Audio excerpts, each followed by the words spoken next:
This is India, the Northwest Frontier Province, 1905, a country of many religions. Men find many reasons for killing each other: greed, revenge, jealousy, or perhaps because they worship God by different names.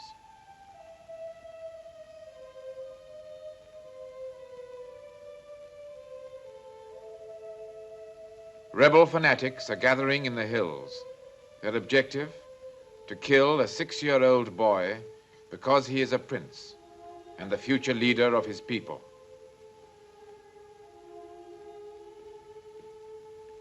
His father, the Maharaja, has appealed to us, the British, asking us to take his son to the garrison town of Hazirabad and then to send him from there to safety in Delhi.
Peachy Joe! Peachy Joe! There's another gate along to the left! Peachy! Manning, for heaven's sake, keep that door open! Hutcho! Hutcho! Peachy! Peachy! Keep back! I'm frightfully sorry, sir. B Company. They certainly gave it the right name. Have they held the last train? No, sir. They wouldn't have got away if they had. Damn. We'd better report. Still with me? Yes, for better or worse.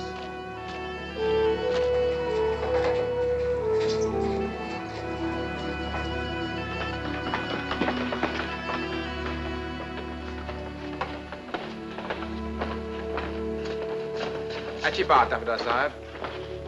Troop headquarters को report करो. Yes, sir. He'll be all right. Of course. These people have always been soldiers. Sorry, Mr. Peters, there's no more I can do. Captain Scott. I demand protection and Excuse an immediate me. escort away from this place. I am so glad you managed to get through. We've been greatly worried about you. Mrs. White, this is Mr. Bridie. How do you do? He does all the work around here.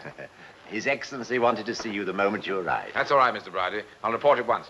Will you come with me, please, Mrs. White? You don't seem to realize that I am a British citizen. Look, look. We're all British citizens, Mr. Peters, even if we don't all have papers to prove it. I think it's unforgivable that I wasn't warned about this. I was only at Muram, this a cable office. Yes, but the lines were cut straight through into the ballroom, please. You'll see Lady Wyndham. Look here, I insist. You must take me to the governor at once. I tell you, Mr. Peters, there's nothing he can do about it. The last train's gone. I'm not blaming you, Scott. I don't suppose having Mrs. Wyatt with you made it any quicker. Oh, she did pretty well, sir. Not my idea of a governess. Her husband was a doctor, fine doctor. Saved the boy's life when he was a baby. The Maharaja never forgot it. We couldn't get him to leave the palace. I didn't expect you would. Well, the important thing now is Prince Kishan. Delhi sent a special order. Get him out at once. Seems I failed. Yes? General Ames, sir. Oh, come in, Charles, come in. So you got him here, a bit late in the day. Scott did the best he could. Where's the boy, sir? In the library.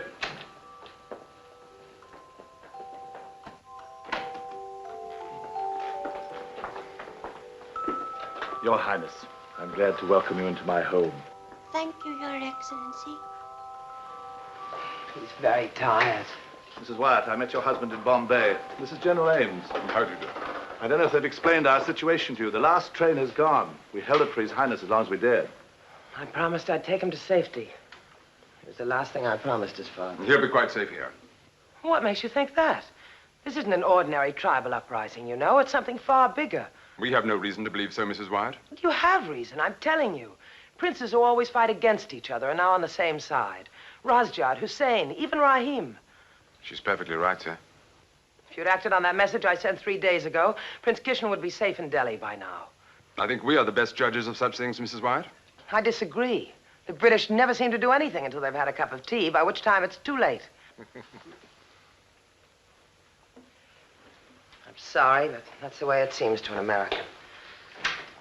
Please forgive me. Nobody told me you'd come. I was in the hospital. My dear, you might have sent word.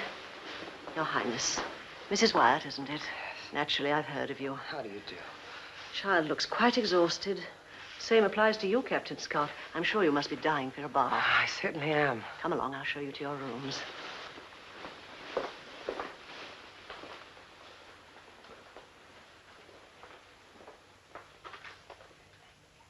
Thank you, Captain Scott.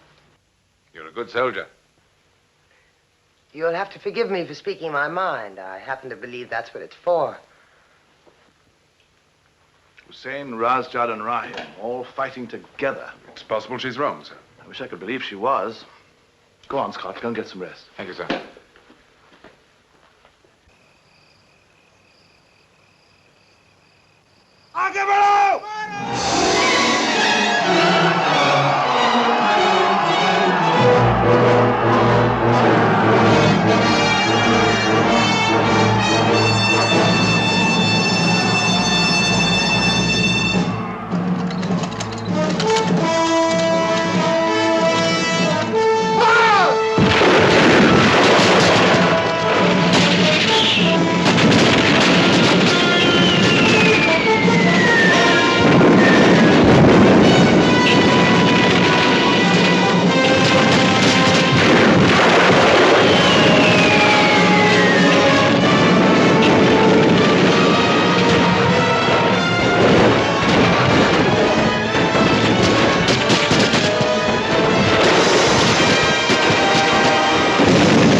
captured the railway gates, which means that we're virtually in a state of siege. But can we hold out? That's the point. If we get reinforcements, Suppose we don't. then we haven't to hope. Prince Kishan must be got out somehow. That dispatch from Delhi made it quite clear that we must save his life, and it was the last thing we did. It may well be the last thing we do, sir. Is Captain Scott here yet? He's waiting, sir. Oh, send him in, please. The boy, of course, is only a figurehead. Well, his family have been a figurehead, if that's the way you wish to put it, for generations. In any case, it's our only chance of restoring order in the province. You think he's as important as that, this one small boy? I know he is. He may be only 5 years old, but he's the religious and political leader of hundreds of thousands of Hindus. Come in. These rebels are Muslims. If they had managed to kill him as well as his father, if they still manage to kill him, Charles, the Hindus will have no leader. It'll be civil war on a vast scale, worse than the mutiny. All right, Scott. Thank you, sir. Scott, what are the chances of getting the prince through to Kalapur in safety? I'm sorry, Mrs. Wyatt, but I don't think His Excellency requested your presence. Surely the subject under discussion affects me more closely than anybody else in this room. Mrs. Wyatt's perfectly right. Well, can you get him to Kalapur? But I thought the last train had gone, sir. The army doesn't always have to rely on railway engines. What about horses? Not a chance, sir. We had to leave ours or we'd never have got through. They've got a sniper on top of every hill. But you did get through, though. Yes, sir, but before they closed in. Yes, that's right enough. Well, I'm afraid the prince will have to stay here. You'll be quite safe, though. We're expecting reinforcements at any moment. I'm beginning to understand British people a little. What you really mean is it won't be safe at all, and reinforcements probably will not get here in time. My dear young lady, you don't understand at all. Oh, no, please. It's a good way of looking at things, maybe. Just takes a little getting used to. Thank you, Scott. Sir.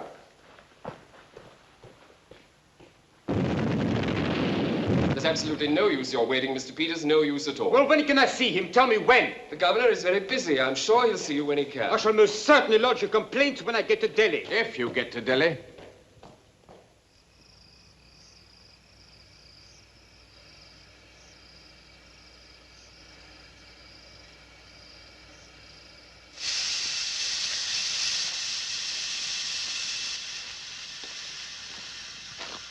See, Saab, very plenty of this team. Yes, but is he coming from the right places? That's the point, Gupta. What right places, Saab? All right. Victoria is old, I confess that. But she has experience, Saab. And when she has experience, nothing can go wrong.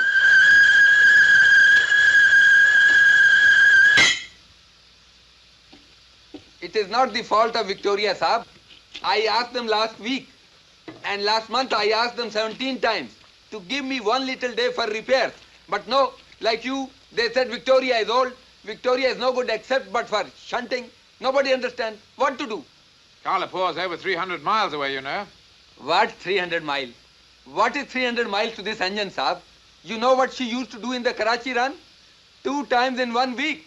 1 week, but 2 times. Yes, but how many years ago? Look at the boiler, Saab. Not even 1 leak. Not even an inch of steam is escaping from it.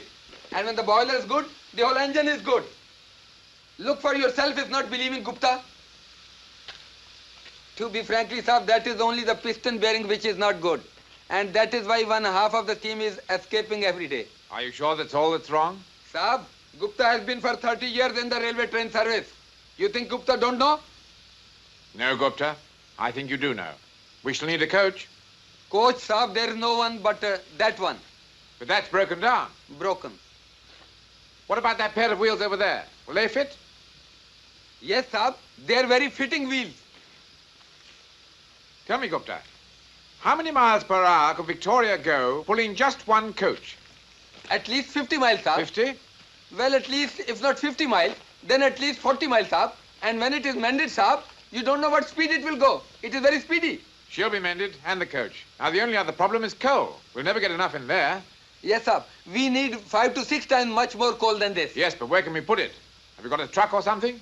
Yes, Saab. We have got a truck in the shed. Good. I'll get the sappers down here right away, and you can tell them what you want. Sab, you will be never sorrowful for the judgment you are making today. I hope you're right, Gupta. I hope you're right. And get that damn thing fixed at once. Yes, Saab, at once.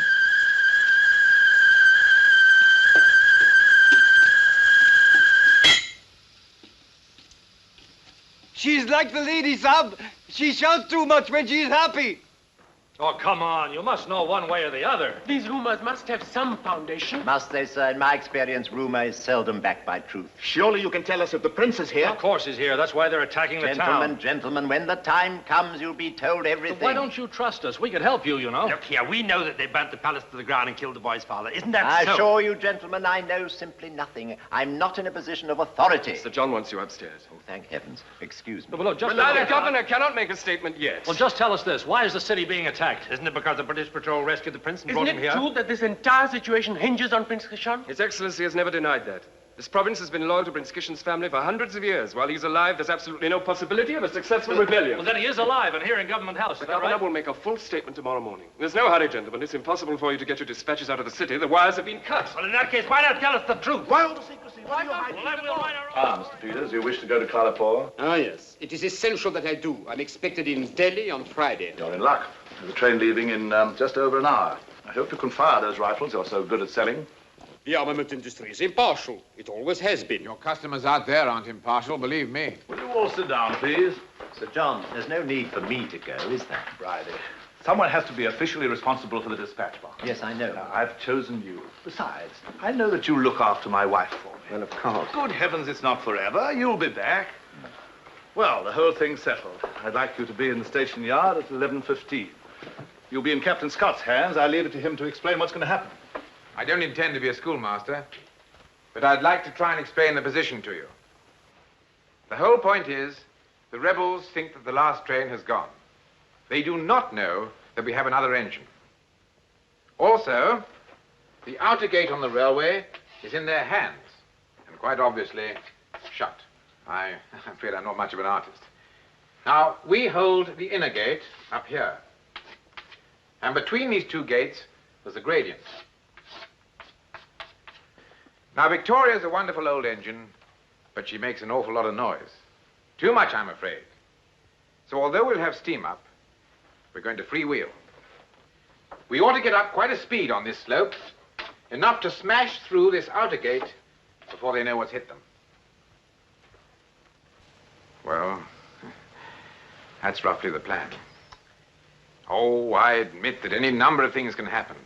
They may even have blocked the railway line to stop reinforcements getting in. But that's something that we'll have to face up to if and when we get to it. So it's true.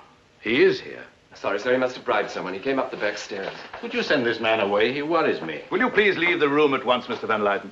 You're going to try to get him out? It's impossible. Come on. All right, Scott, leave him. All right. Since you've discovered both salient points yourself, there's no need to throw you out. By train you want to get him out, with the outer gate in enemy hands. What a story. One that's hardly likely to reach the newspapers. No, I suppose not. Unless I was to go on the train also. Well, it's an idea. I could go on the train. There are 1,000 people out there I'd send before you. Of course, you don't like me, any of you, I know that. I don't know about you, madam. How do you do, by the way? My name is Peter Van Leyden. So, now you have your story and no chance of getting it to your newspaper, perhaps you'll leave the room.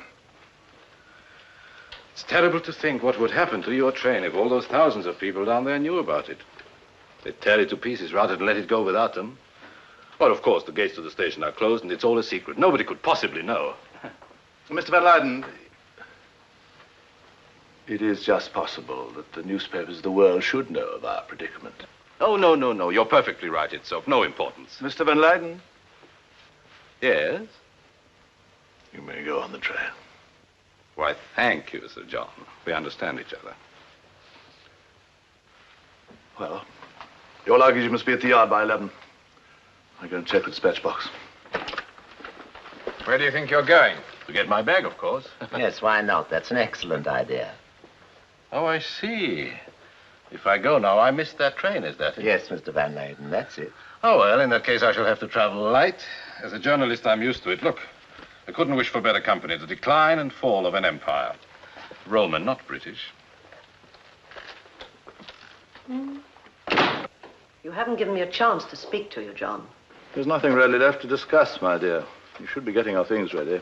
They are ready, but I'm not going. This little boy is important, isn't he? Very, very important. And yet you're prepared to take this risk with him. And it is a tremendous risk. We all realize that. We can't hold out here. Isn't that it? We have every hope. Hope? Yes, everybody hopes. But You're going. no, I'm not. I'm staying here with you. Oh, my dear, can't you see? I really have no right to get on that Right! train. Right! Haven't I my rights? Am I governor of a province for nothing? But I can't be so selfish. I'm being selfish, my dear. Don't you understand? For once, I'm being selfish. You're going on the train, and that's that. That's that, my dear.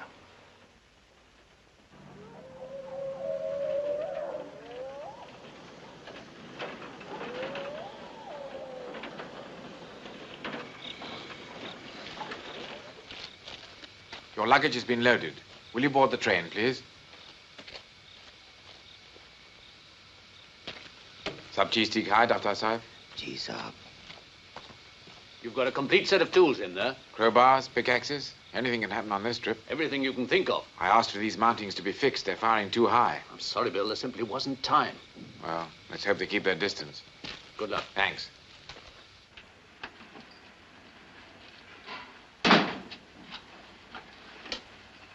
Cheer up, Mr. Bridie. I'm sure those gates aren't as strong as they look. It's not that, it's... Well, I'd rather stay behind. Hyderabad doesn't seem to me a very good place to be right now. It's my home. When I shut up my little house a few minutes ago, I don't know, I had a feeling I'd never see it again.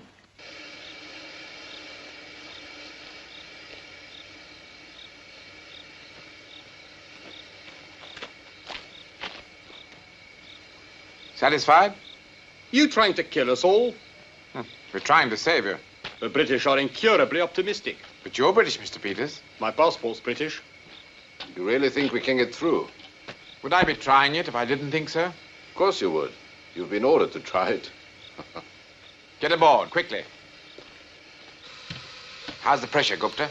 Pressure is not very forcing to go yet, Saab, but it will be very forcing in a soon moment.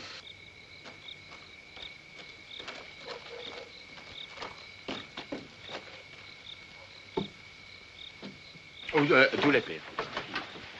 We'll be off in a few moments.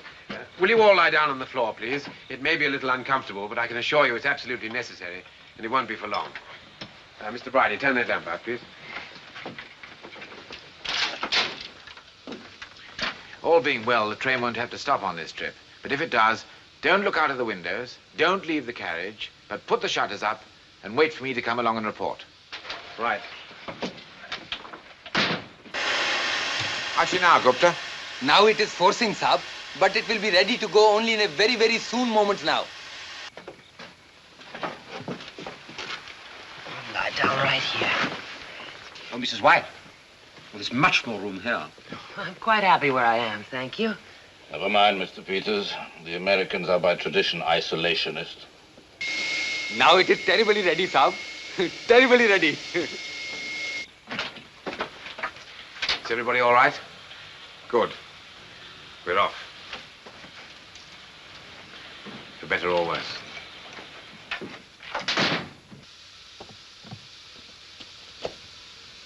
Ready to move off, sir. Good luck, Captain Scott. Thank you, sir.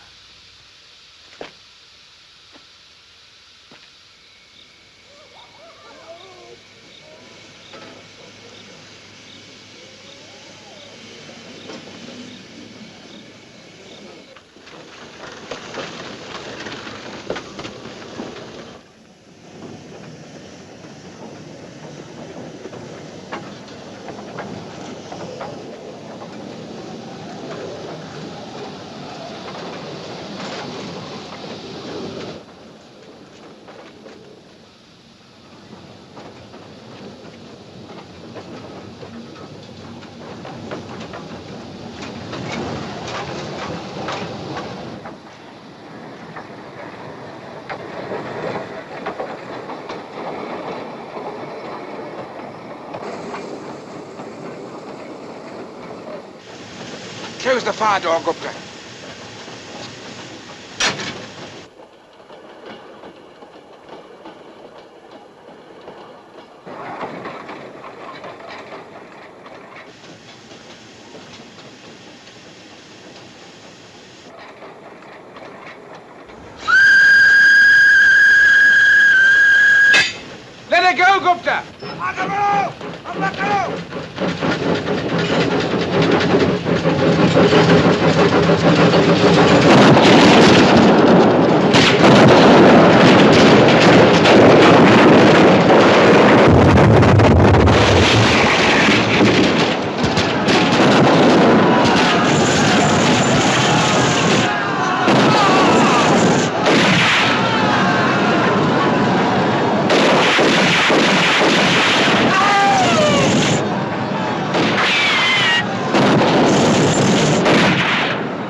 अच्छा बंदूक है जी साहब Morning, Mr. Peters.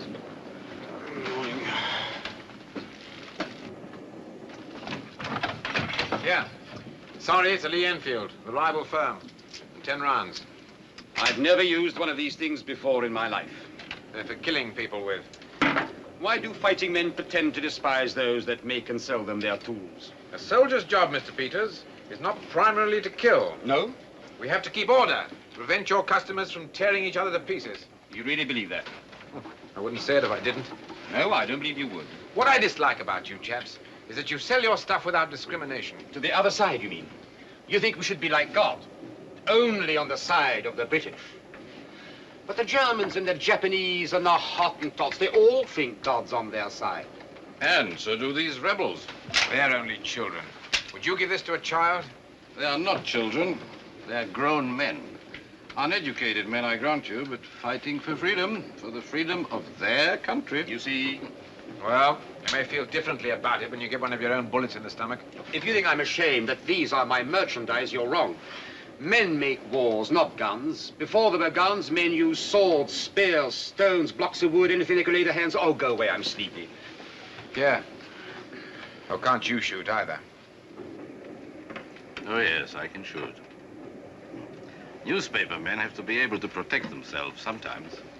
I'm not surprised if all their reports differ from the truth as much as yours do. Oh, you read my reports. I'm honored. Of course I do. But truth, you see, is like God, not always on the side of the British. It pleases you to mock us, Mr. Van Leyden. We're used to that. Half the world mocks us. And half the world is only civilized because we have made it so. Good for you, ma'am. Excellent. Excellent. Already we split into factions. Our little train, trundling across this desert, is like our little world, trundling through space. Mr. Peters here will sell us guns, and we can fight each other. Delighted. Men are really absurd. You stand around arguing, and who does all the work? We do, as usual. Oh, now, wait a minute. This journey is quite dangerous enough as it is. Arizona isn't England, you know. From the time I was 13, my father never let me out of the house without one of these. Could I have one? I don't suppose I could hit anybody, but I could frighten them to death. Here you are, Mr. Bridie. Oh, no. I've never shot anyone in my life, I'm afraid. Well, with a bit of luck, you won't have to. Come to think of it, I once won a cigarette case or something with one of these on Brighton Pier. You did better than me. All I ever won was a bag of sweets. Yeah, 15 rounds. Thank you very much. I should think Gupta and the sergeant are about ready for one of these. Would you mind, Captain? With pleasure.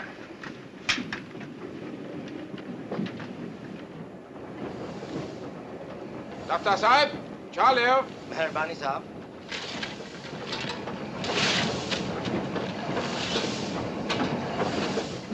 Oh, thanks, Saab. My thanks. This very nice engine, Saab. Your friends did not admit, huh? Yeah, you may need this. Gun for Gupta? Oh, no, Saab. Gupta only engine driver. Very good engine driver. 30 years on the railway train service. Yes, but it may be a question of this or no more years in the railway service. No, Saab. Gupta Indian. Indian to kill Indian, not very good. Maybe Saab thinks Gupta foolish. No, I don't think you're foolish. If other man has other religion, why should Gupta mind, Saab? Gupta don't mind. Saab, ek train hot ho gaya. Pull up, Gupta, pull up. No, all they are alive.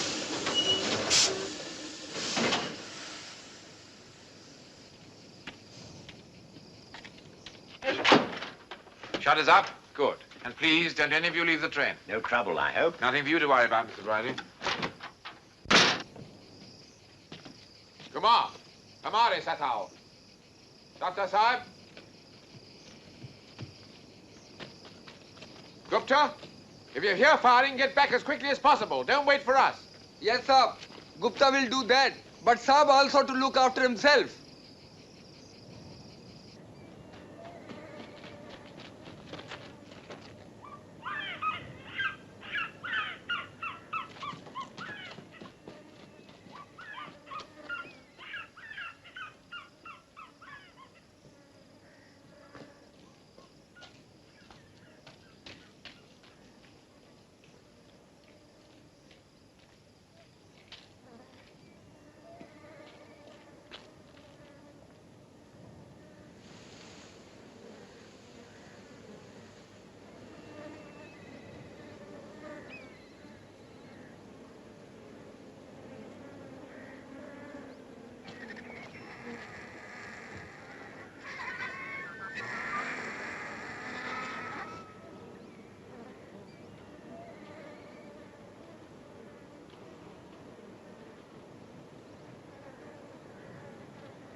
I'm glad to see it makes you sick.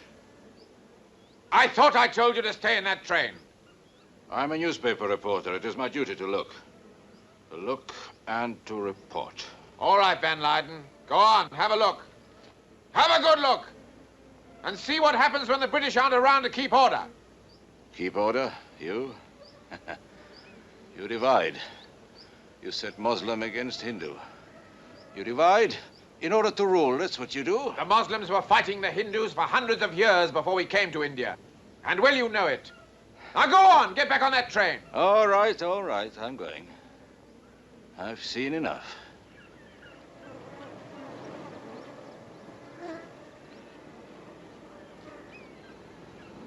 You call this keeping order? Come on! Pichi pichi ao!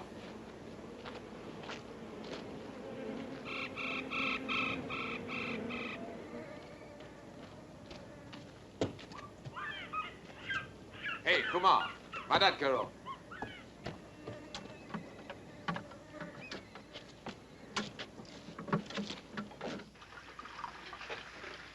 Kishan, do stop playing with Come that. along, Kishan. Have something to eat, my boy. It's dangerous to stay here so long.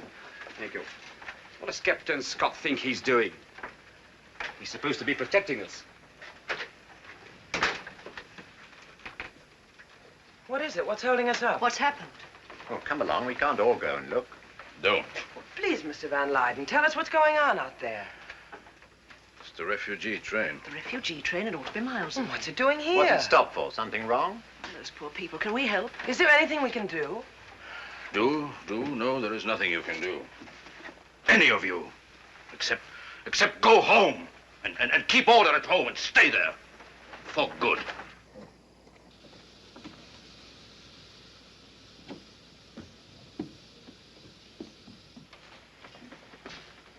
I'm sorry. There's nothing we can do. They're all dead. But there were hundreds of people on that train. How do you know they're all dead? You haven't had time to look. We're moving on. But there may be somebody alive. We cannot go without being sure. Please believe me, Mrs. Wyatt. I've seen all this before. When those devils do a job, they do it properly. Gupta, move on.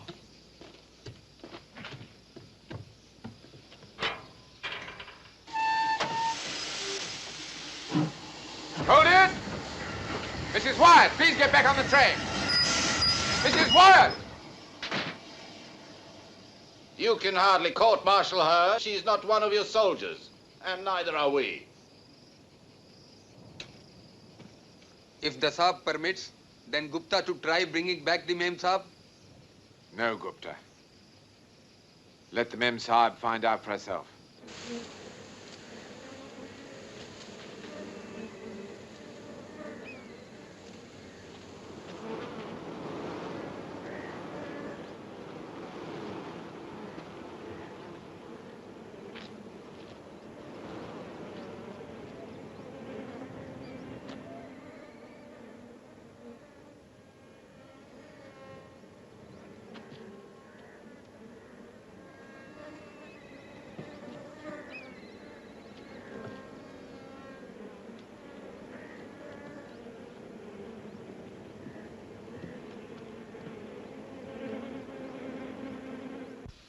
Come on, we'll move up.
Let's get on the train.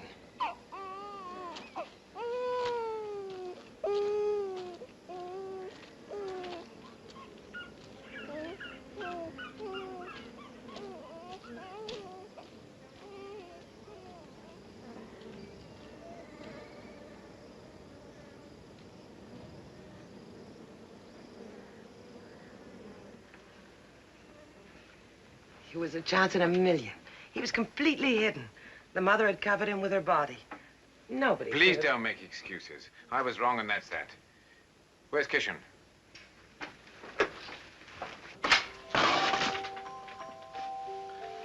I thought it better that he shouldn't see the... We must find somewhere to put the little blighter. I think I have just the thing. Come and have a look. That was a very courageous thing to do, my dear. Funny thing, but the fellas always used to pull my leg about this case. There goes Bridie with the baby, they used to say. Looks as if they were right, doesn't it? Now, what do you think of that? A perfect cot for him, eh? Put in some of these to make it soft. Yes. How's that? That's excellent. One life saved and thousands lost. Will you give him a pillow for luck, Lady Wyndham?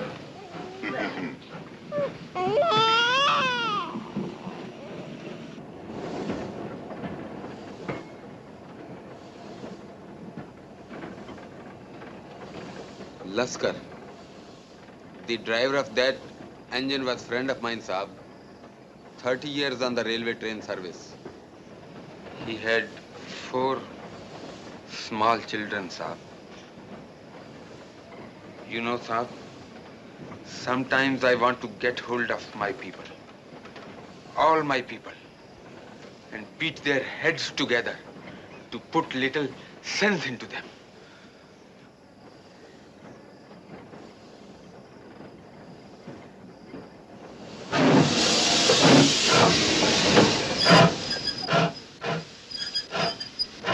Come on, Gupta, what's the matter with her? She's hardly moving. She can do better than this. Victoria is old, Saab. She's totally doing her best. Well, her total best isn't good enough. But there is no more of this team. Then you must find some. Gupta! You can't stop wherever you like. You're under army orders, no? No army orders. She cannot do it. She will not do it. You promised me she'd get to Kalapur. Yes, she will go to Kalapur, but not with this. Is that all? Now, don't you ever frighten me like that again. We'll soon get that off. Dr. Sahib? Ji, Saab. Woo Spanalao? Acha, Saab. Ardo Crowbar? Acha, Saab. We're stopping for a few minutes to do some minor repairs. Oh, we seem to stop every 2 or 3 miles. I don't know when Captain Scott proposes to get us to Kalapur. You'll get through there all right, Mr. Peters. That's all you need worry about.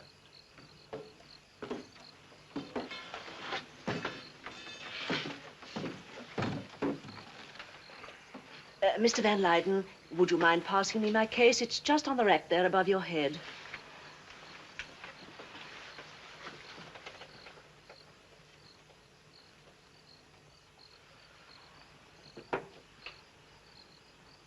Yes, that's it. Thank you.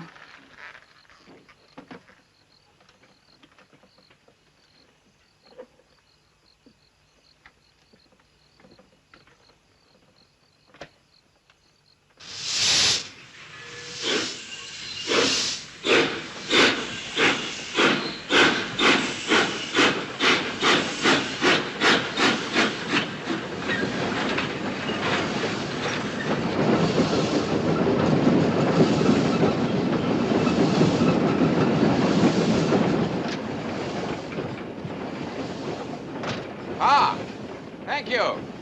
I think the boys on the engine could do with a drop, too. I'll bring it. I'm sorry. About the baby? You needn't be. It was a fine thing to do.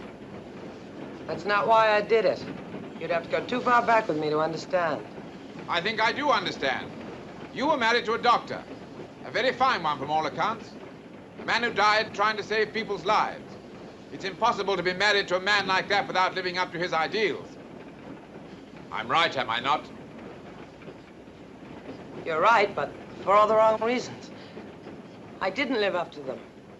I think I hated them. I hated the squalor and the dirt and places we had to go and live. I hated his being a doctor at all. I even left him once and went back to the States. One does learn, though, even if it is a bit late in the day. Does that make sense? Yes, it makes sense. I may be one of the brutal and licentious soldiery, but I'm not a complete blockhead, you know. He would have been as surprised as you were to see me getting on that train. Anyway, how is young India? Oh, fine. How are we going to feed it? Mr. Bridie has a clever idea to do with a leather glove.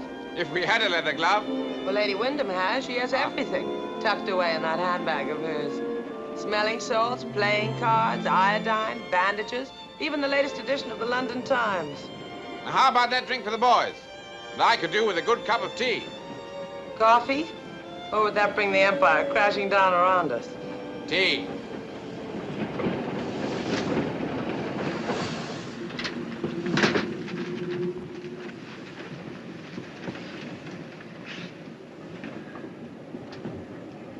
You were happy in Hyderabad, weren't you, Mr. Bridie? Oh, yes, it's my home. I've lived there for 21 years. I was happy there, too. It's a little bit different for you, Lady Wyndham, if you don't mind my saying so. I'm only a half-sister in England, lives just outside Birmingham. We've never been very close. Don't think her husband likes me much. So really, you see, well, I'm alone. It's not so very different from me, Mr. Bridie. I have a few relations in England, of course, more than just one sister, but... I even had to leave my old dog behind. Not much of a dog, I dare say, but... well, he was mine. I had to leave my husband behind. Oh, Lady Wyndham, I'm sorry, I didn't mean... You've had your home in one place for 20-odd years, and for 20-odd years I haven't had a home. Just a succession of big houses that haven't been very easy to run. My husband has been my home. Yes. Wherever he is. I'm sorry, Lady Wyndham, please, how could I have been so thoughtless? Please forgive me. Don't be silly, Mr. Bridie. Can I get you some water, Lady Wyndham? How about a drop of whiskey? There's some in the van.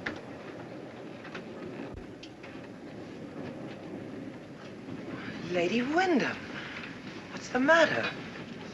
There's nothing like a woman in tears to stop a man feeling sorry for himself. Mr. Bridie? He certainly doesn't seem sorry for himself now. Your husband will be all right. I'm sure he will. Here we are, Lady Wyndham. Oh, dear me. That was a near one. Oh, thank you. That's better.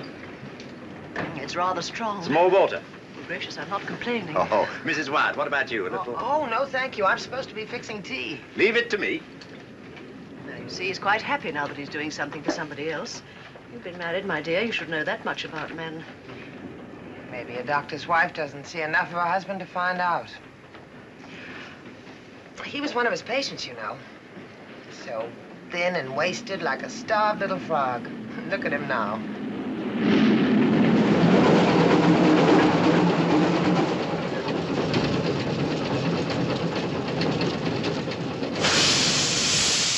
The railway line is broken, sir.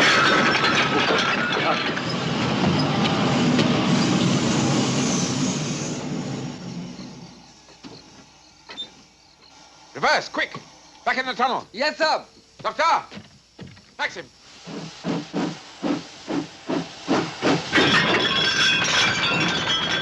There. I beg your pardon.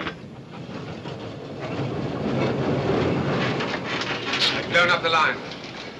Shutters up, please. Of course, it may be nothing to do with us at all. It may be something that happened a few days ago to prevent reinforcements getting in. What are we going to do? We can't just sit here. Can't we? We certainly can't go forward. And going back would appear to be out of the question. It really seems to be a most interesting military problem. Or perhaps just a matter of common sense. Now, let's see. The Daffodil will have to stand guard with the Maxim. That leaves 6 men. Now, we can replace that blown section with a new length of rail taken from behind the train. But don't be silly. It's impossible. No, it's not. It's been done before. Thank you, Mr. Bridie. Now, this is what we're going to do. We'll move the train right forward to the damaged rail. Surely it would be safer to leave the ladies here in the tunnel. Yes, but that will give us 200 yards of open country to cover. And anything can happen out there. We may need all the cover we can get. All right. Any more questions? Good. Let's get on with it. Oh, dear me. I hope there's some more of these somewhere. I have an idea a cup of tea might come in handy.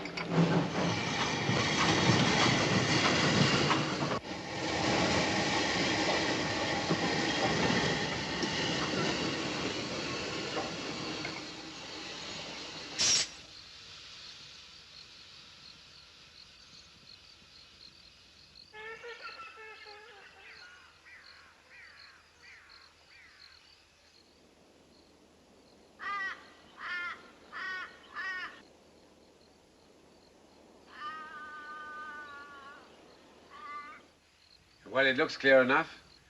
But as Mr. Peters so wittily put it, we just can't sit here. Look, What is it, Kishan? What did you see? something moved Are you sure? Where? Show me. up there. But what was it? What did you see? Was it a man? I don't know. You'll have me doing it next. Don't come out like Corleone, then make it quick.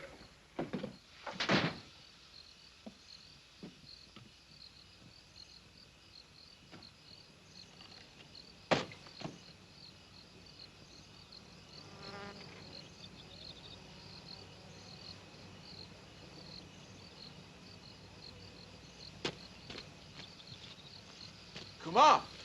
Spanners, turnkeys, crowbars. Excuse me, Lady Wyndham. I should advise you two gentlemen to do the same. I think it might be pretty hot out there. A master of understatement. It's an old English pastime, didn't you know? Right, gentlemen, out. Come on, come on. Good for you, Mr. Bridie. Armament merchants first. Come on, come on.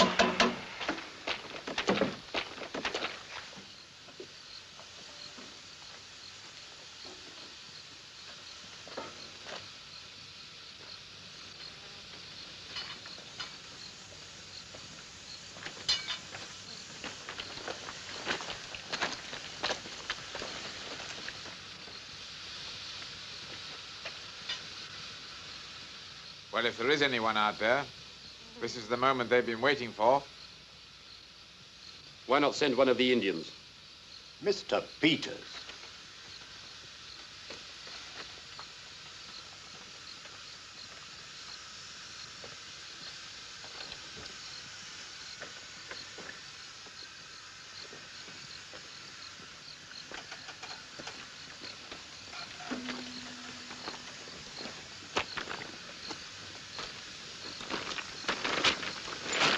You that place, Sab. Oh, where are you going, Sab? This one yours. This one yours, Sab. Oh, no, no. No, that way, Sab. This way.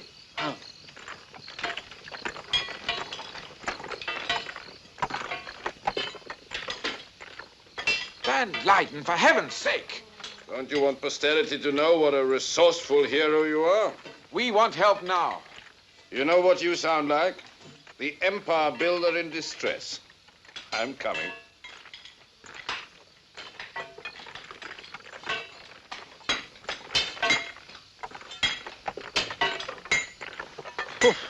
I really find it quite pleasant to be out of the train, Captain Scott. Huh. You wait till you start lugging rails about.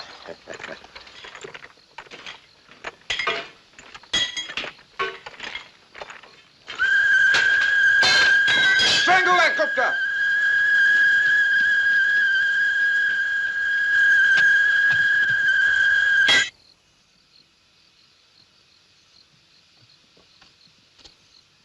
I thought Victoria was on our side.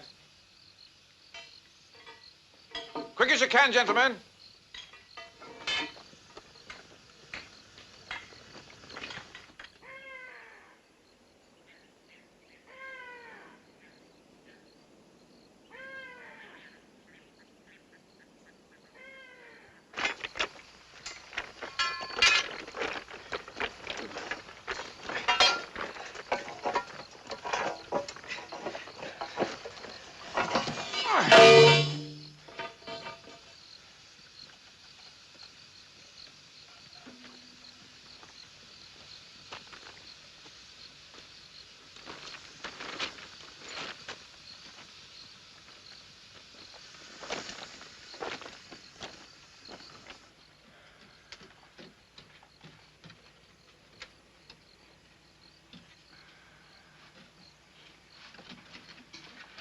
Leave the shadow alone, Kishan.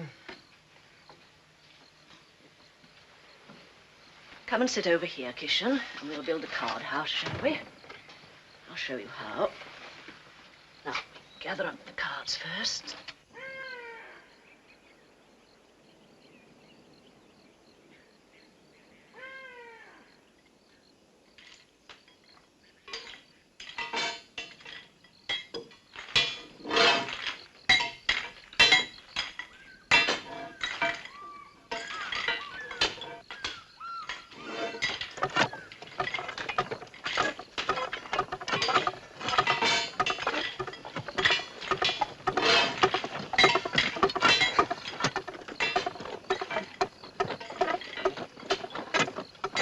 Now we'll start on the second floor, shall we?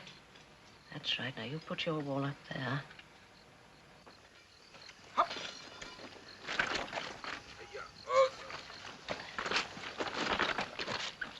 then, shall we put one roof there? Now yours. Ah. This is now a most intriguing situation, Captain Scott. No rail in front and no rail behind. What happens if you are attacked? Trust you to think of that one. Now, we've got 2 floors. Now, we'll try and get another, shall we? Oh, dear, we shall have to start that one again, won't we?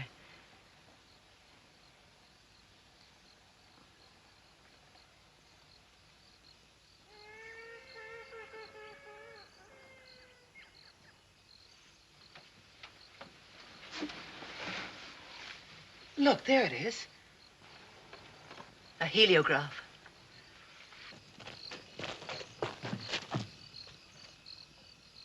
What does that light mean? It means they've found us. Ought we to open fire? It's a waste of time at this range. We'll have to work fast. Come on.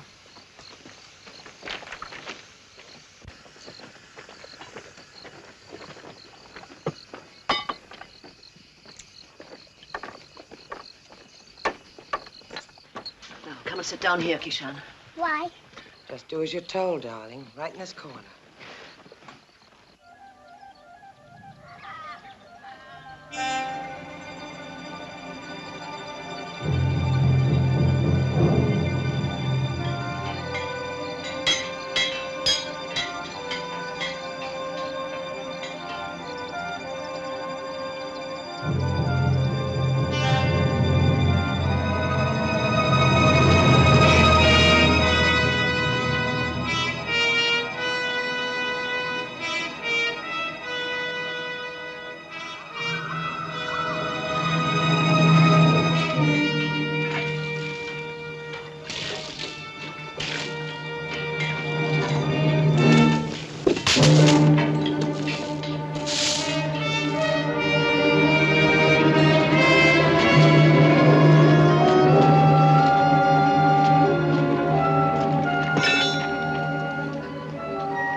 Right, Mr. Bridie. Back to the coach. I'll put the 2 last bolts in the other end.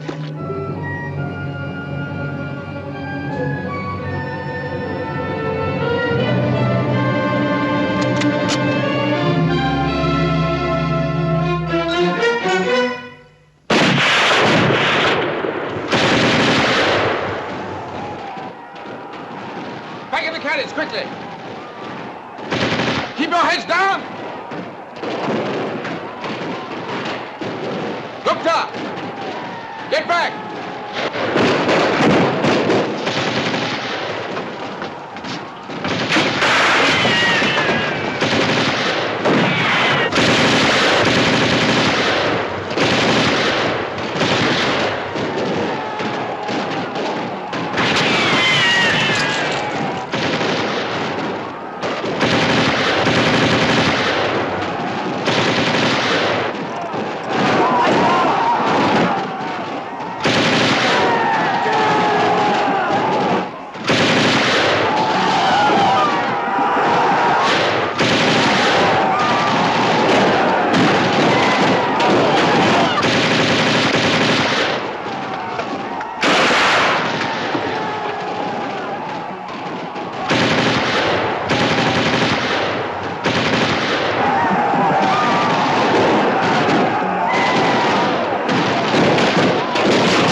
Father God, don't be careless to save your Indian son.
get moving!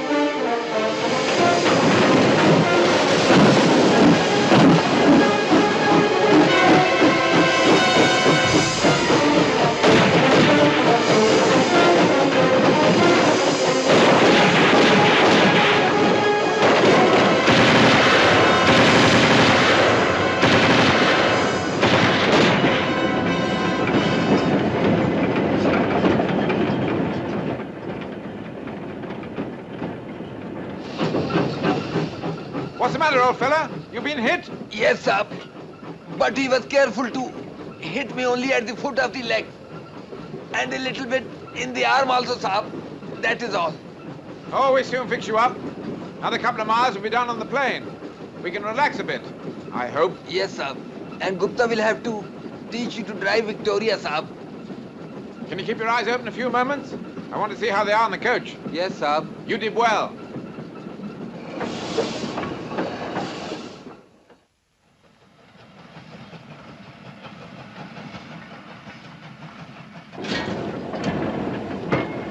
Pressure's dropping. Victoria wants water, sir. How far's the next station? Jamshara, 20 miles distant. Will she make it? Oh, yes, sir. She will make it. But slowly, slowly. How's that? That's very all right. Saab is engine driver now. This time tomorrow we'll have you in hospital, Gupta. Oh, no, sir. Gupta does not like to live in hospitals. Why not? Those nurses there, sir, they are not women. Ooh, you'd be surprised. She's going too quick, sir. The compression is losing. Good. Victoria talks to me. I understand her language. Well, it's just as well because I can't understand a word she says. No, this is ridiculous. It would be quicker to walk. There's nothing to stop you walking, Mr. Peters. I don't know why the British buy these things. Our models are twice as good. Twice as good? Oh, I see. You mean it can kill twice as many people? Exactly. And twice as fast. It's an ingenious piece of mechanism. But this thing... It won't fire again? No, not a hope.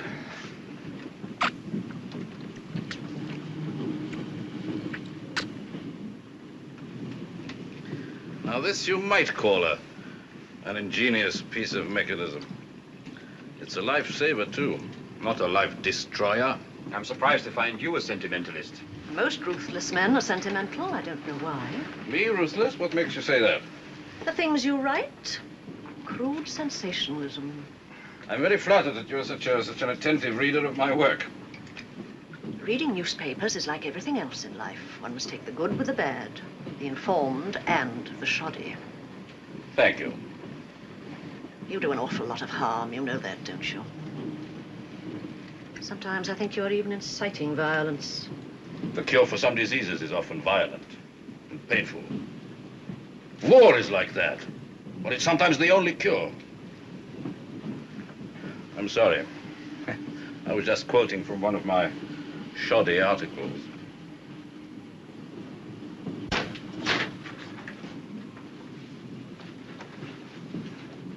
Is the engine driver still sitting out there in the sun? Yes. That wound will dry up superficially, and then heaven knows what will happen in this climate. When can I drive the engine? Later. Tomorrow, perhaps. Will you ask Captain Scott? No, you ask him yourself. No, you. He likes you. Does he now? Perhaps you had better take this out to him. It might help to keep the sun off a little. I'll take it.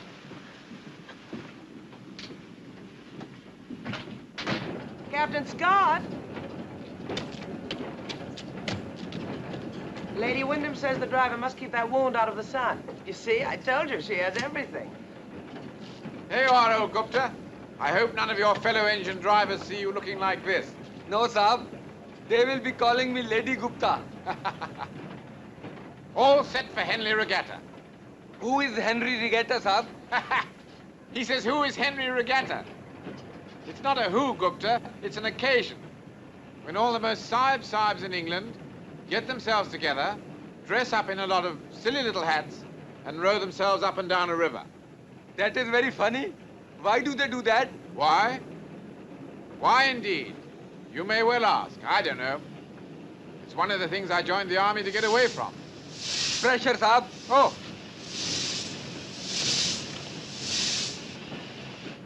There's an attractive little song that goes with it. Ta-da-da-da-da-da-da. And a hay harvest breeze, blade on the feather, shade off the trees. Swing, swing together with your bodies between your knees. Swing, swing together with your bodies between your knees. Swing, swing together with your bodies between your knees. All together now. Ta-da-da-da-da-da-da. Ta-da-da-da-da-da. Laid on the feather, shade off the trees, and the swing, swing. Oh, mind your business, Saab. Arrow may be clever, rugby may make for round, but we won't go forever. Steady from surf to bound, and nothing in life shall ever a train that is round and round, and nothing in life shall ever the train that is round and round.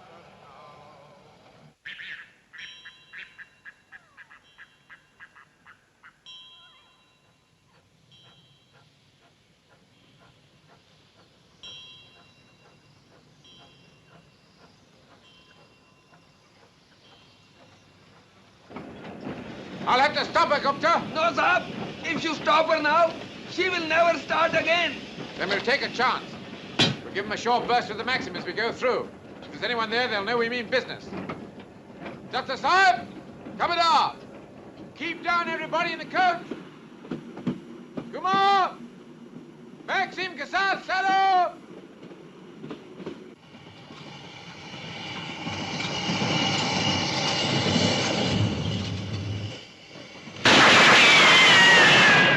Dr. Saab, हमारे साथ आओ.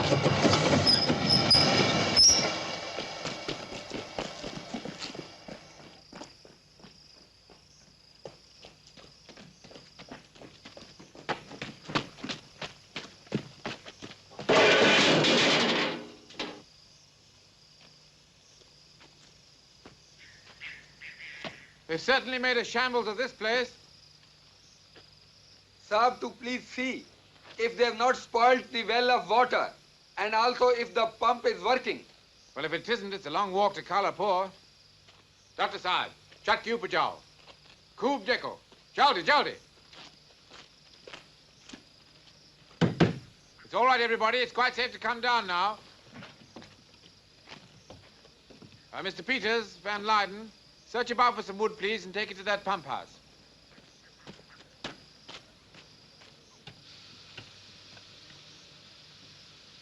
I'm going to try and light that boiler. Careful, Saab. Careful.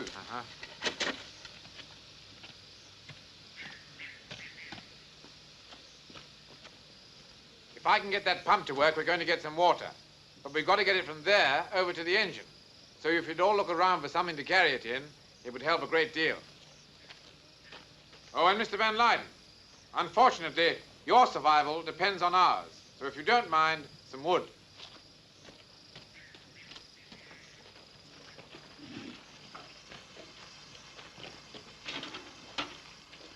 How are you, Gupta? I am not very well, Mem Saab. But I will be very well in a very soon moment now. You really should be in the coach where we can make you more comfortable. Oh, no, Mem Saab. Gupta must stay with his engine till Scott Saab becomes engine driver. And that will also be in a very soon moment. Don't go far, Kishan. Stay near the train. Mem Saab, you have first time come to Gupta's engine. You must not go back empty-handed. Gupta must give you something. Indian custom. Bucket for water, Mem Saab.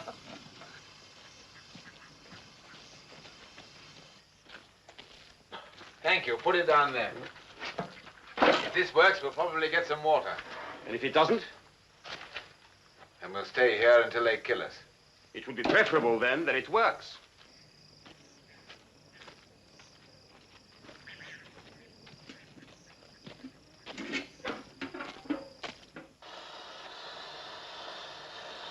It's all right, I think. Stand clear of that wheel. It'll make mincemeat of you.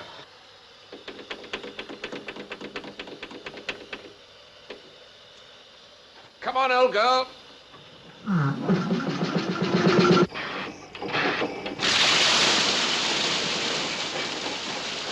Good.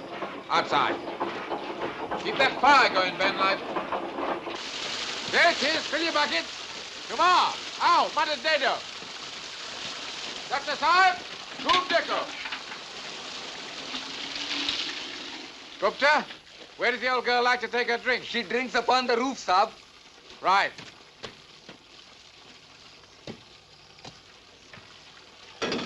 Over here.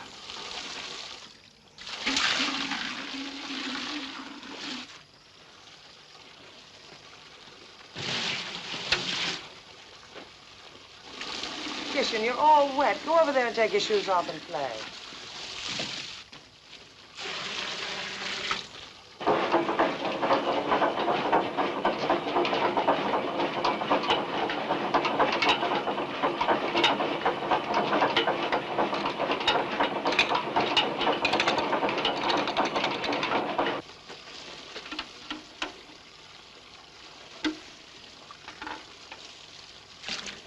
Thank you, Mr. Bridie. 2 more like that and we're away.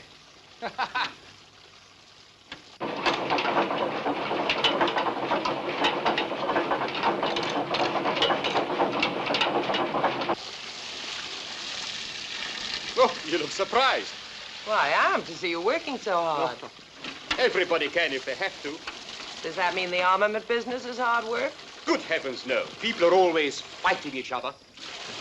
We are the only salesmen who are actually pursued by our customers. I have had to work hard, though, at other jobs. Oh, what other jobs, Mr. Peters? Oh, for many years I devoted myself to the business of marrying a rich woman. No, truly, it's very, very difficult. Did you succeed? With my charm? Of course I did. But you know, it's a funny thing. A man can keep a woman, but a woman can't keep a man.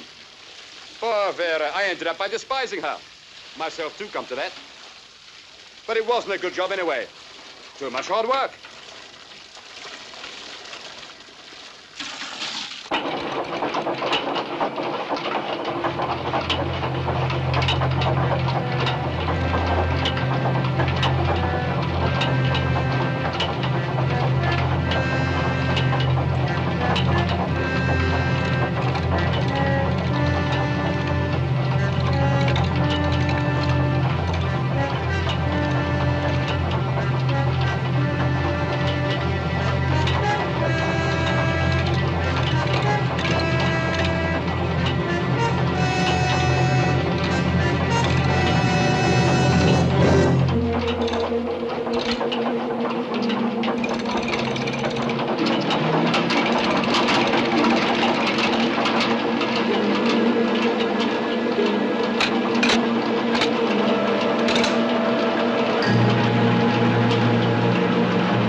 Away from that. What the devil do you think you're doing?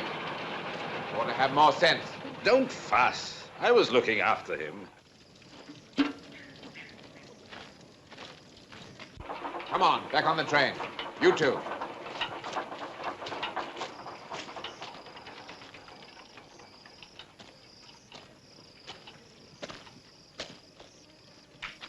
All aboard, please. Left off. Ichi out.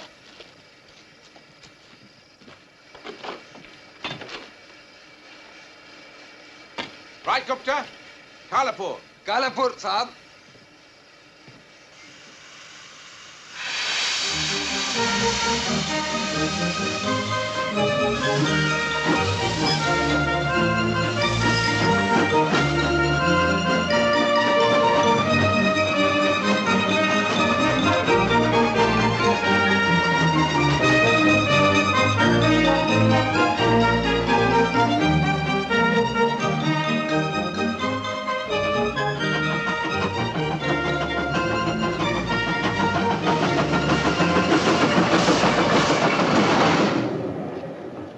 Would you like a drink of water, Gupta? No water, Mirza. No water. Try to sleep. I understand. I will like hospitals after now.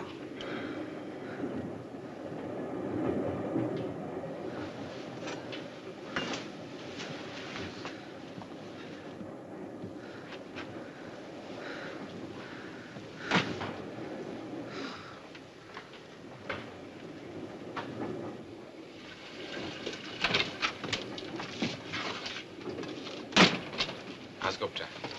Not too good. It's a bit of a fever, I think. We shouldn't have let him stay out so long. Good heavens, who's driving the train? The gunner, ma'am. Is that safe? I think so. Victoria is most intelligent. Whiskey? Oh, why not? Thirst comes with the setting of the sun. How true. Cheers. Have a whiskey?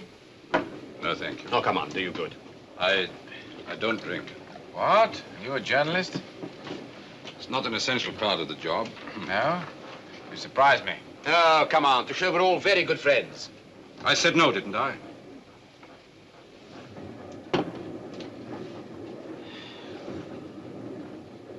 Mr. Van Leyden, are you a Muslim by any chance? Why should you say that?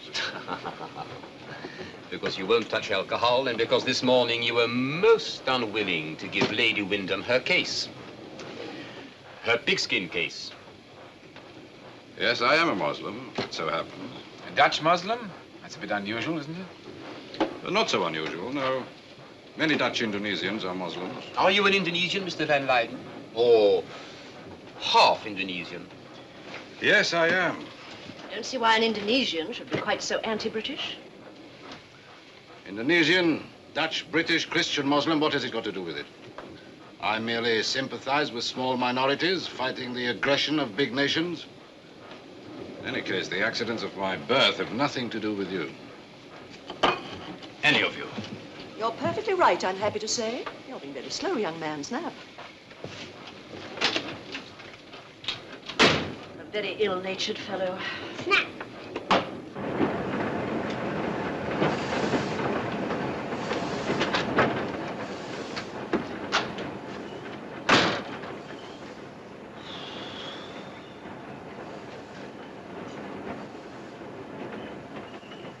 Cigar? No, thank you. You should not be so touchy. There's no harm in being a Muslim. One would think there was from your attitude. Not all Muslims are in sympathy with the rebels.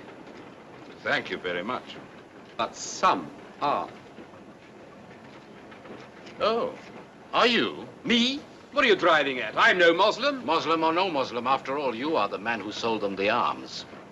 In my opinion, people in glass houses should mind their own bloody business. And I mean bloody. How dare you?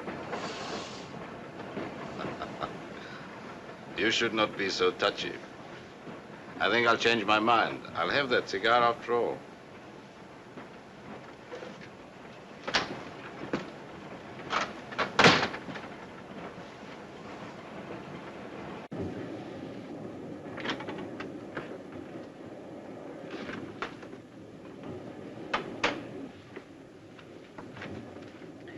You ought to be getting some sleep. Pass me over those scissors, will you?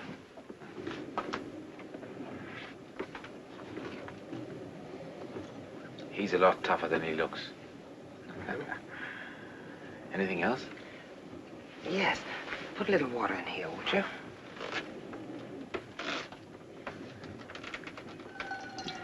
You're the first American woman I've met. Are they all like you? Why? How do I seem? Well, should we say a little bit more independent than most? Is that the tactful English way of saying you think I'm pig-headed? me ask you something. Why did you join the army? Is that such an odd thing to do? It's a crazy thing to do. Come on, tell me why. Well, let me see now. When I was 8 years of age, my dear old grandfather gave me a box of tin soldiers. You've been playing soldiers ever since. If you like to put it like that, yes.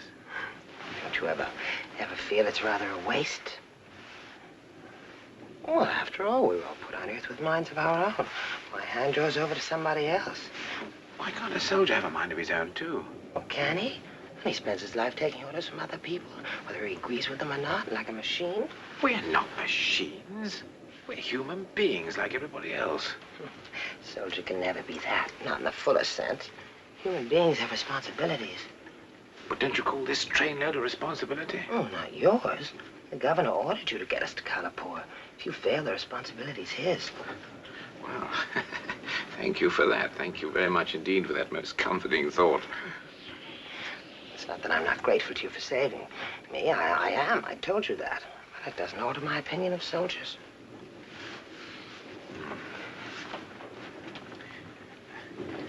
Are you one of these emancipated women we're having so much trouble with at home? Oh, I might be. What's wrong with that? Oh, they're just a lot of cranks. A woman who has a mind of her own is a crank. But I think men who spend their lives obeying orders are cranks. Look, you just can't go around doing what you like in life. My job is to obey orders. Like an animal in blinkers. I do so agree with you, Mrs. Wyatt. Have you been there? I'd like to punch you on the end of your interfering nose. No, actually, I was going through for a smoke. Never mind. The front observation platform is now vacant. Thank you. Mr. Van Laden, how about a cup of tea before we turn in? Thank you. You know, I think Mr. Peters was wrong to say the things he said to you just now. Mr. Peters is perfectly entitled to think and say what he likes. It's of no importance to me. I didn't mind. You looked as if you did. You still do.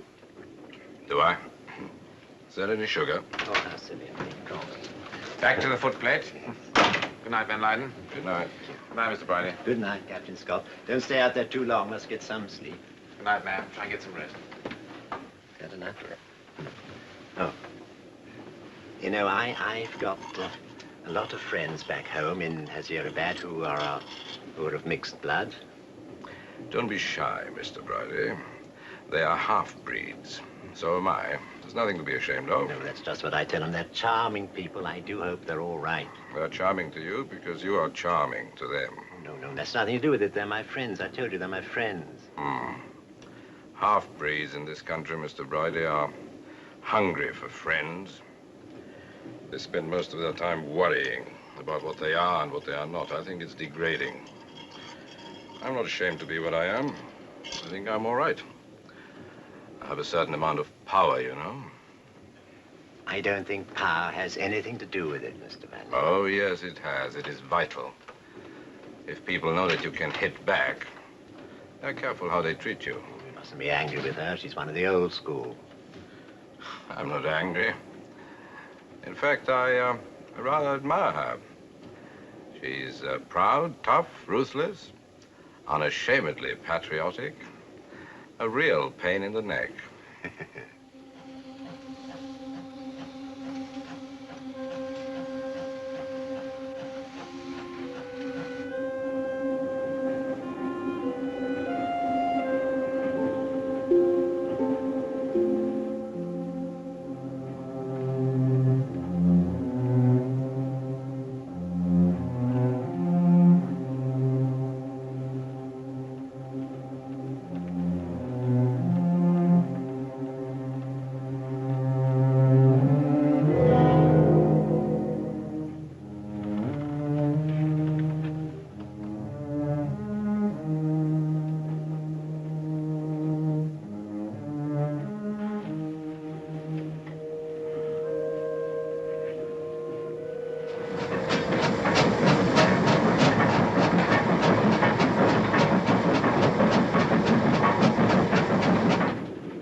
His Highness, I am sorry. I cannot rise to bow to His Highness. When did you learn to drive the engine? I was same old as Your Highness. My father taught me. He was also engine driver like your father is king. Don't you want a bigger engine now? Oh no, His Highness. I am in the habit of Victoria now. Bigger engines only bring troublesomeness. When people become unsatisfactory with small engines, they want bigger engines. But one morning there are no bigger engines than the very big ones, and people again becomes unsatisfactory. So why not have small engines and be satisfactory? Gupta, your English is hopeless. Yes, His Highness. But I am doing practice with Scott Saab now. His English is very hopeful. Come along, Kishan.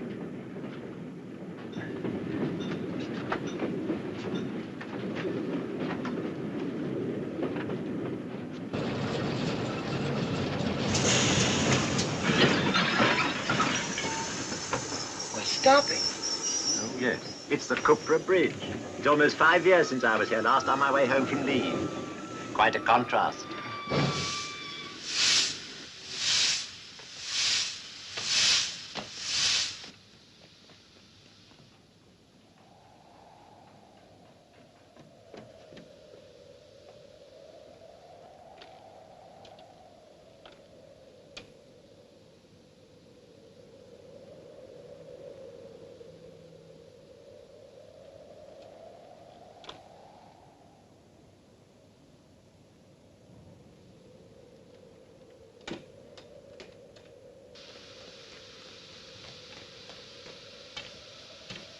Doctor! This time it's the bridge. They've blown it up, or a section of it anyway. I have to ask you to get down and walk for a bit. Walk? But if they've blown it up, what are we going to walk on? Well, luckily these chaps aren't too clever with explosives. And the force has all gone down instead of up. We're still left with a couple of rails. They're a bit bent, but they're still there. The trouble is there's nothing supporting them. We're going to walk along a rail with nothing to hold on to? Well, it's only 2 or 3 yards. It won't be easy, and it won't be pleasant. But I think you can do it. But, Captain Scott, isn't there a chance that this might be another ambush? Chance, ma'am, yes, but I don't think so. I don't think this was designed for us. I think it happened 2 or 3 days ago. All right, you say we can walk across. What happens then? Yes, if the supports have gone, it won't take the weight of a train, will it? I think they were trying to stop the heavier traffic, ammunition trains, refugee trains, and things like that. I think there's enough left to bear the weight of old Victoria. Anyway, it's a risk we'll have to take. There's no alternative. And if it is an ambush? Well, I'll send the 2 soldiers on ahead with the Maxim gun, and they can give us covering fire if necessary. Come down on the bridge as soon as you're ready.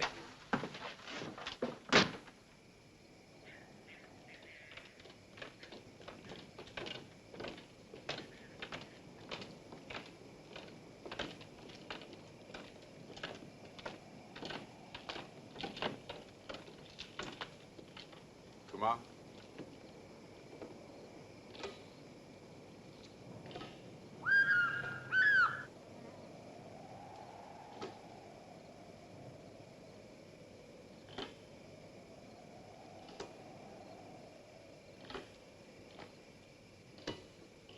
Doctor?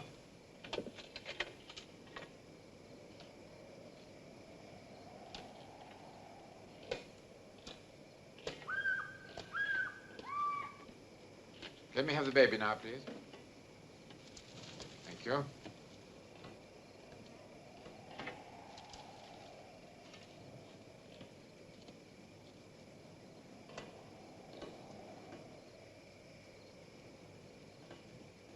Well, that, of course, is the army. I don't expect you'll find it as easy as all that. Now, any volunteers? Good for you, Mr. Peters.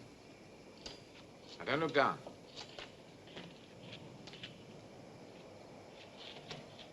Right.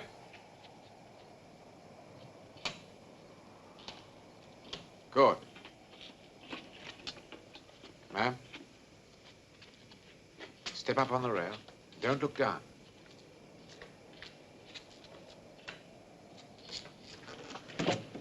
Good for you, ma'am.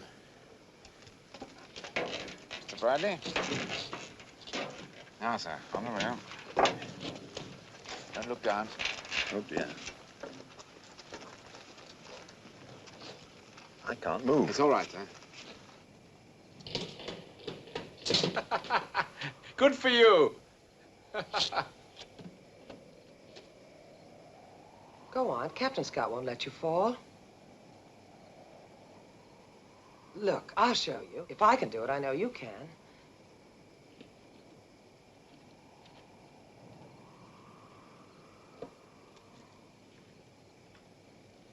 Don't look down.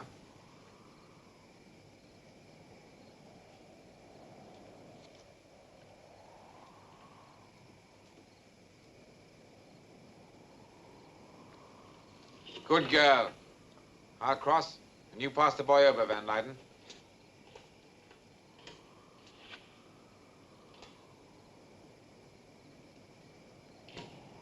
Thanks. Right, let's have him.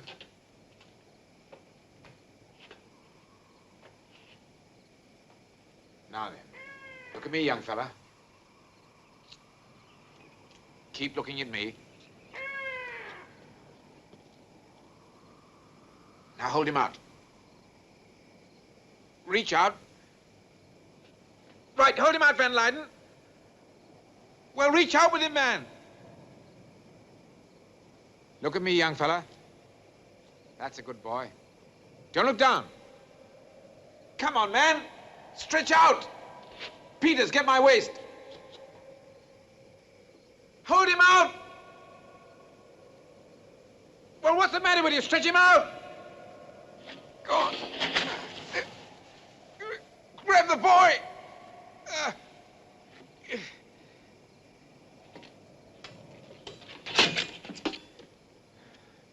Come on.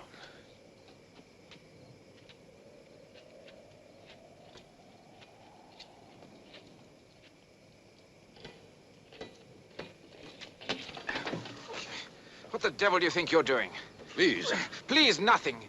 You deliberately held that boy short. What was that? You nearly dropped him.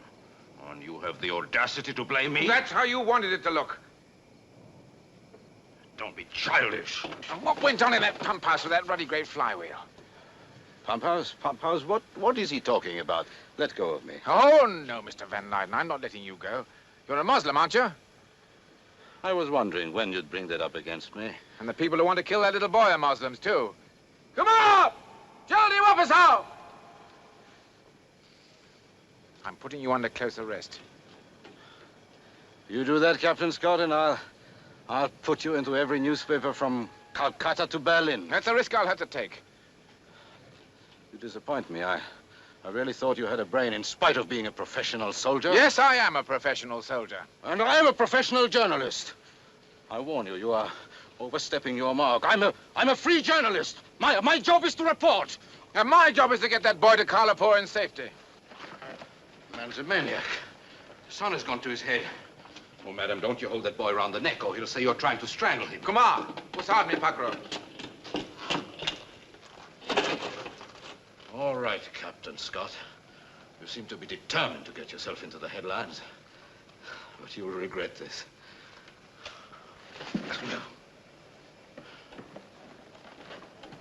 Look, aren't we mentioning things? God, I can't believe I personally dislike this Will you please get off the bridge, all of you? There may be a dozen rifles aimed at you at this moment. Now, please, leave the bridge. Anyone can slip on a rail 3 inches wide. That's no proof that he's a murderer. Surely you didn't have to arrest him. We're all together in the coach. We could have watched it. For heaven's sake. Look, I could be wrong, very wrong. But we can't take a chance with this boy's life. Now, please, leave the bridge. Oh, please take him off the bridge. Will it take the weight? Are you sure? Of course I'm sure. It's a hobby of mine, driving trains over blown-up bridges. Well, stop behaving like an overgrown schoolboy. Well, how do you want me to behave? Do you want me to tell you there isn't a hope in hell? I've got to do this job, remember? This time it's my responsibility. I don't know whether it's a human problem or a military one. You can work that out. Peters. Your best chance is to take it fast. Nonsense. The vibration will break up the structure. Look at it. I disagree. There's less dynamic weight on any one girl Well, than who's doing this? You or me?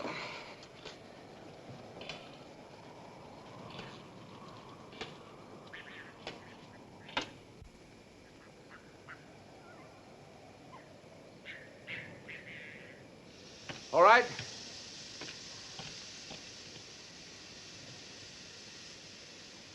Well, here we go. Careful, sir.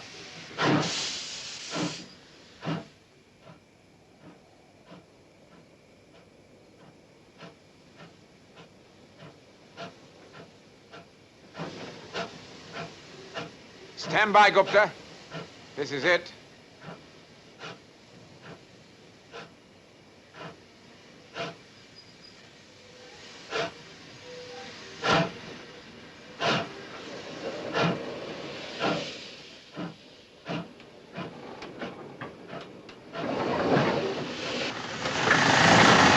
Hot, sir! Hot!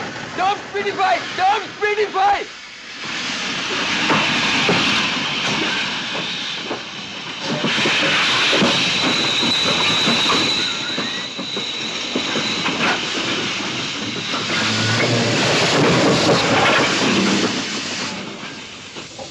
Now throttle it.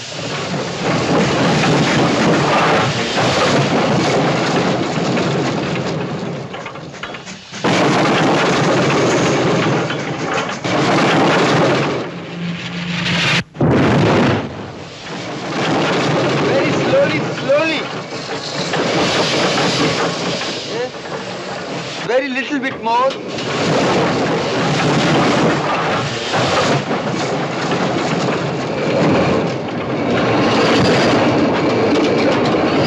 Little bit more.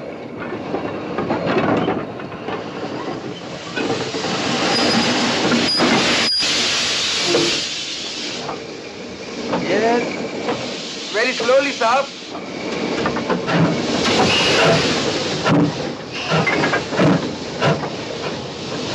It is right. Right. Don't worry, Gupta, she'll make it.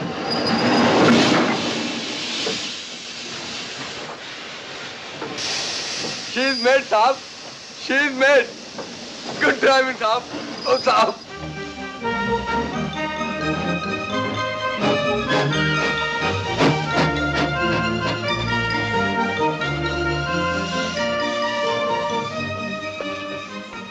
I'm sorry about this, Mr. Van Leyden. I feel sure there'll be a satisfactory explanation.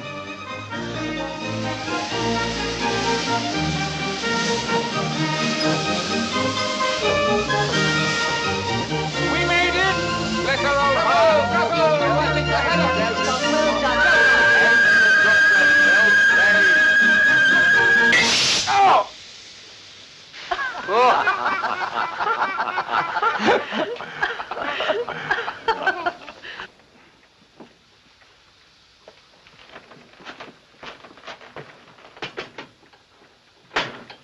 बैठ जाओ।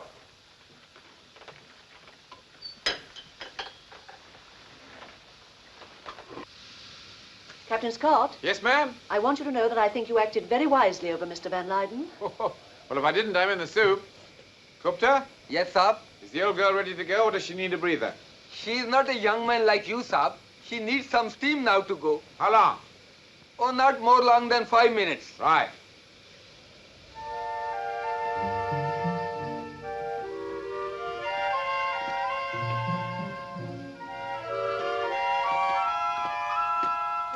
Hello.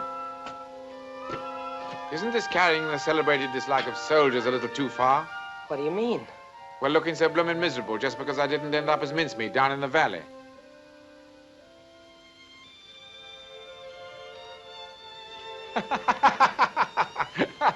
Now you look like an abandoned woman. I always thought you were. Oh, well, I hope there aren't any more bridges. You know, you really had me scared. Well, I can promise you I was scared myself. Are you sure about Mr. Van Leyden? I mean, won't you get into a lot of trouble if you're wrong? Wouldn't you like to see me drummed out of my regiment? Paraded before the troops? Medals torn off my manly bosom? I should have thought that'd been just your cup of tea. They don't really do all that, do they? Well, of course they do. Then my best friend calls on me in my quarters, hands me a loaded revolver and says, Carruthers, it's the only way out for a gentleman. Catherine? Thank you, Captain Scott. William Charles Willoughby. Take your pick. Oh, Willoughby, definitely. Oh, dear me, it does seem a pity. I mean, I know Mr. Van Leyden's a difficult man and we've had our differences, but After all we've been through, it would have been nice to have finished the journey together.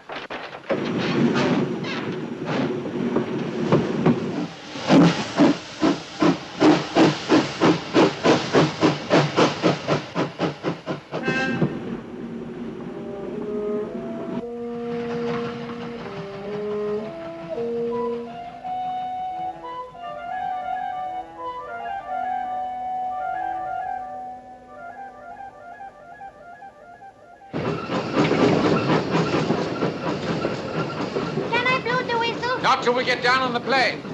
When I grow up, I will buy my own engine. That's a good idea. Come on. Stand over there. Watch me. At last, little Kitchener's got his way. Your plane, Mr. Bridie. Oh, I'm sorry I'm so slow. Do you think they've tied him up? You really must stop worrying about Mr. Van Leyden. I'm sure Captain Scott knows what he's doing. Yes, of course, but it seems a bit extreme to me, shutting him up like that. After all, what can he do? Well, the idea of shutting him up is so that we don't have to find out what he can do, Mr. Bridie. I don't suppose he's even got anything to read.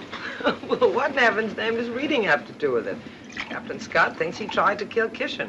What else can he do but lock him up? Oh, Mrs. Wyatt, it is clear that you do not understand the British mentality. While Van Leyden was a Dutch journalist, Mr. Bridie here disliked him intensely. As soon as he discovered that he was a half-breed, Mr. Bridie felt a certain sympathy for him.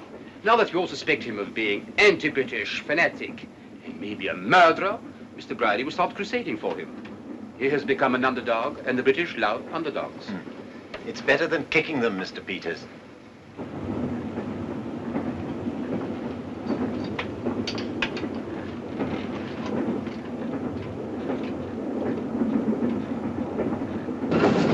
That tells us how much steam is in the boiler. Boom, boom, boom.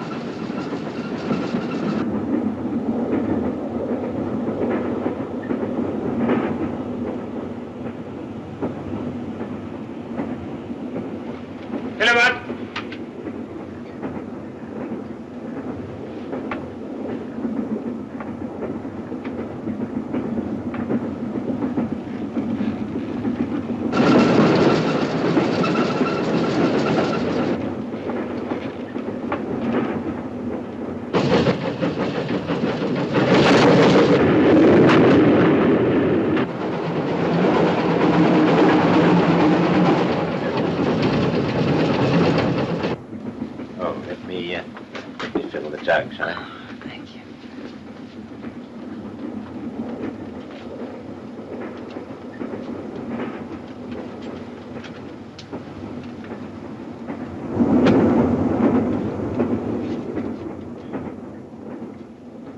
So it is true, Mr. Van Leyden.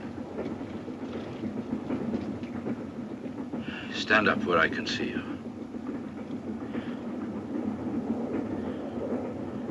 All of you.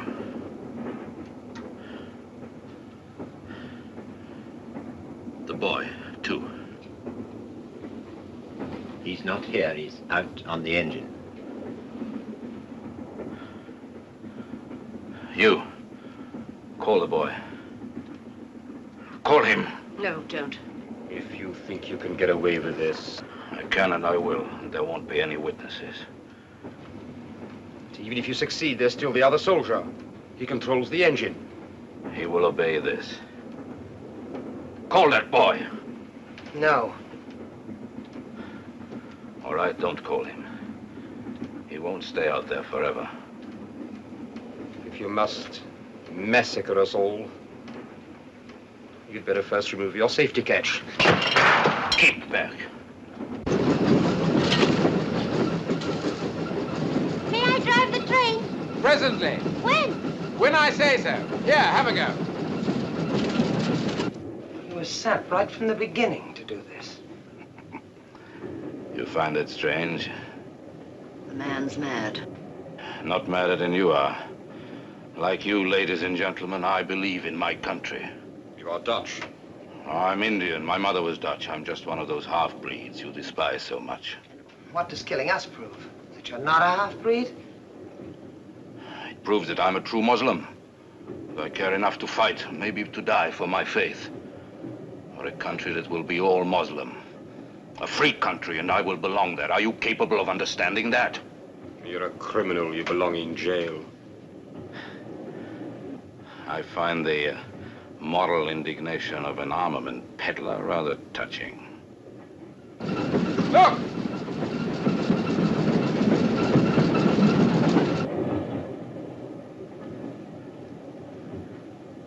Mrs. Wyatt, that lamp, turn it up. We will be passing through more tunnels, and I would hate to leave you all standing in the dark. Do as I say.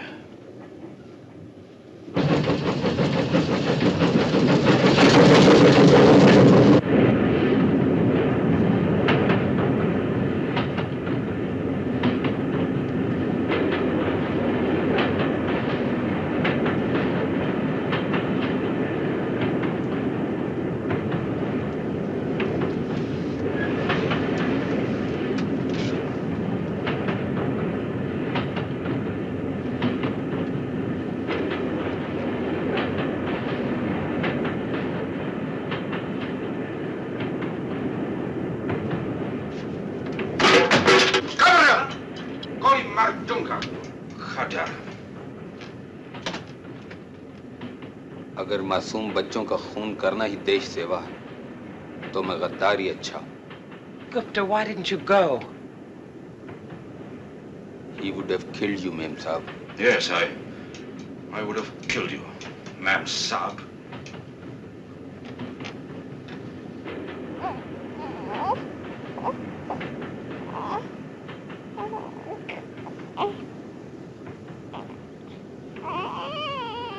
Don't!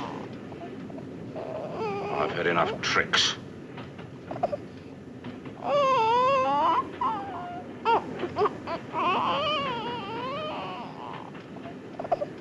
He's choking.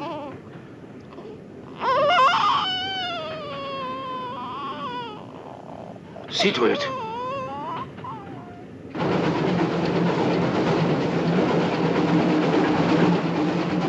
Did you like that? Prince Kitchener's never going to walk through that door. Neither is Captain Scott. Time will tell. I'm going to scream. Long before they get here, I'm going to warn them. You're afraid, aren't you? Can't be easy to kill a child in cold blood. And the refugee train. When you came back from it, you were as sick as any of us. It was a useless slaughter. Isn't killing always useless? Has the taking of a human life ever solved any problems? It has, and it will again. I like children as much as you do, but that one boy, my God, don't you understand?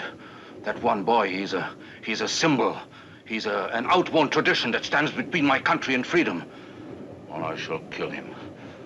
I must kill him in order to save the lives of thousands. One life will be lost, one life, one Indian life lost, but thousands will be saved. Stand back from that door.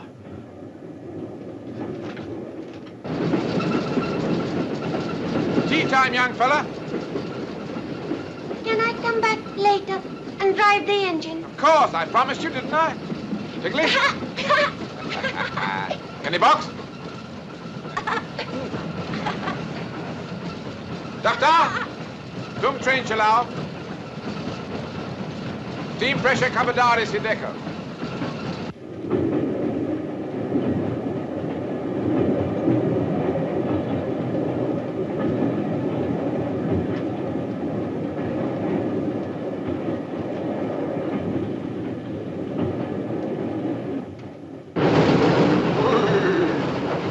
Look at it! Look!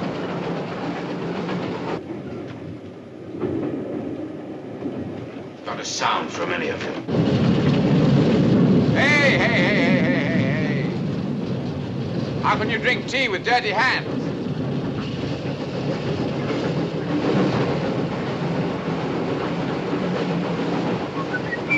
Wait a minute. Not a move from any of you.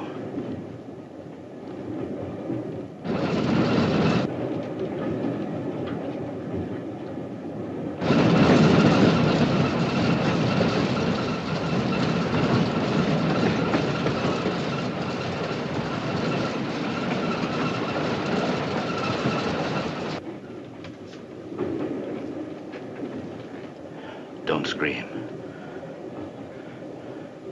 I will not kill you if you don't scream. Don't kill me! Down, everybody!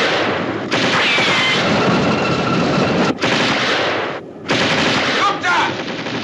Tell the doctor not to stop. It's a trap. It's no good, Van Lyden. You can't depress that gun anymore.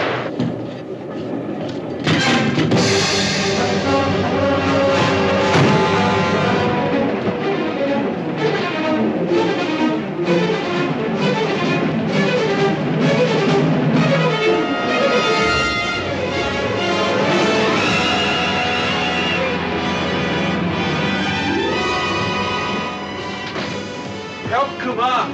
Oh dear, I think I've been hit. Oh, yes. Yes, you have.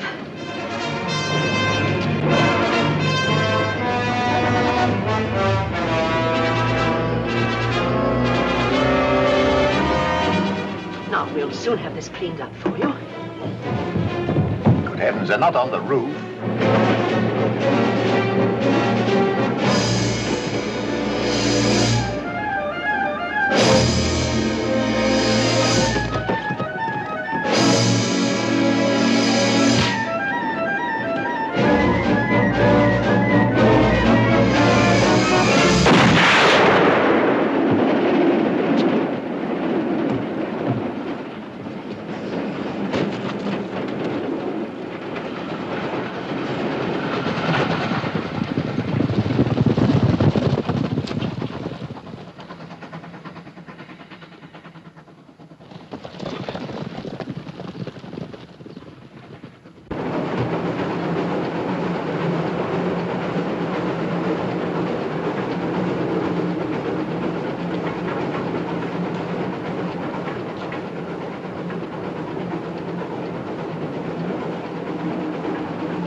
Am I losing much blood? More than you scratch. You'd hurt yourself more falling off a bicycle. You're quite wrong, Mr. Peters. Mr. Bridie will have to take very great care. Now, what you need next is a good stiff drink, and then I'll get that arm into a sling for you. Thank you, Lady Wyndham. You are kind.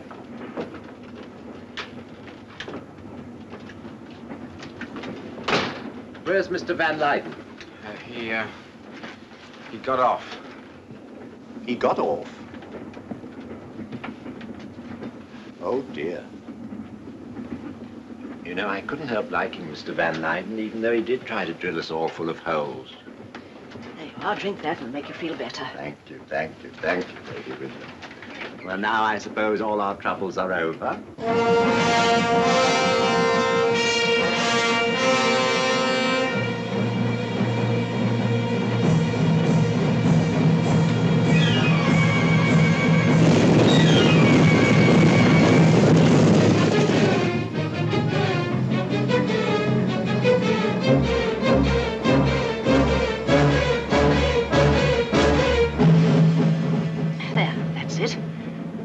You better put this on, as you mustn't get any more sun on your head after a shock like that.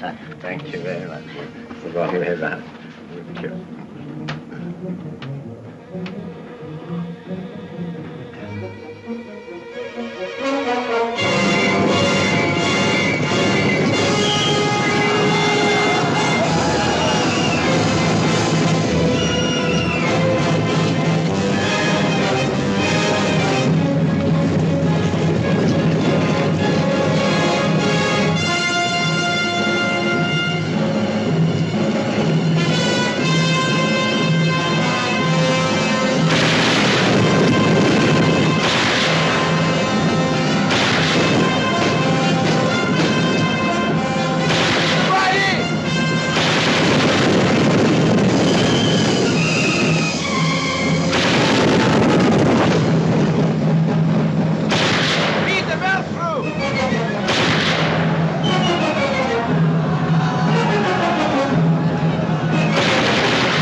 bit of luck, this is the Bindar Tunnel. They'll never catch us now. It's 2 miles long and twists all the way. Come along, Captain Scott. Come along. Captain Scott. Well, that's a funny thing.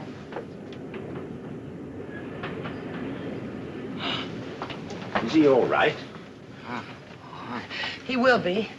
Get me some water, Mr. Bridie.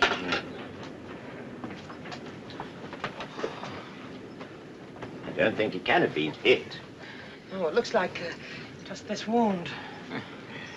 That's just about the luckiest thing that ever happened to anybody. Oh! Keep still, keep still. Oh, I tell you, this is a mug's game. I think perhaps you're right. What would you say if I put those tin soldiers back in the box? I'd say you'd probably want to get them out again tomorrow. Don't tell me you've changed your opinion about soldiering. Oh, let's just say I've learned a couple of things on this journey. Well, let's just say we've both learned a couple of things on this journey.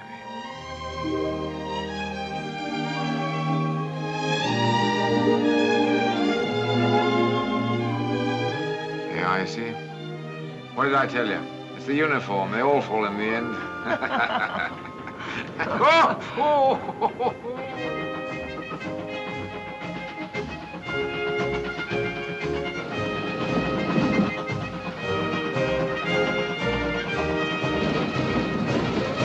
Message to Kalapur.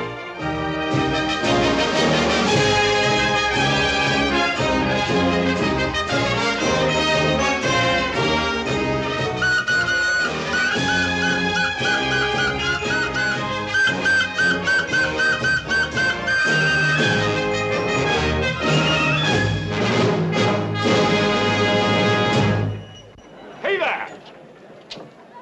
You! Is this the 9:10 from Guram? No, it bloody well isn't. It's the last train from Azirabad. And stand to attention when you speak to a senior officer.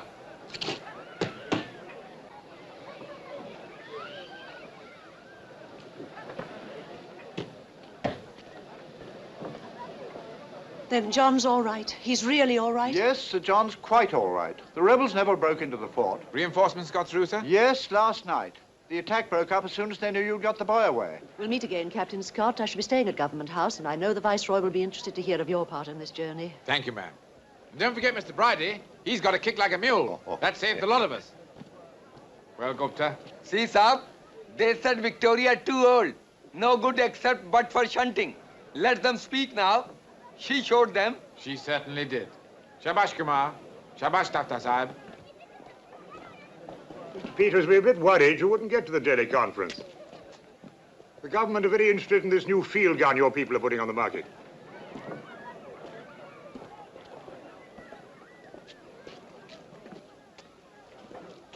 Captain Scott, thank you for saving my life. You are my friend now. Well, I hope so. But you are British. Will I have to fight you? Good heavens, no. Why should you? My father said Well, what does he say? I must fight the British to make them go away.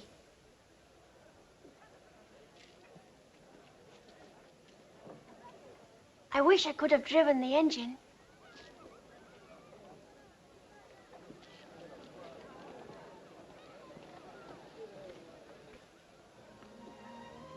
Well, it looks as though you'll have to buy a little kissing now.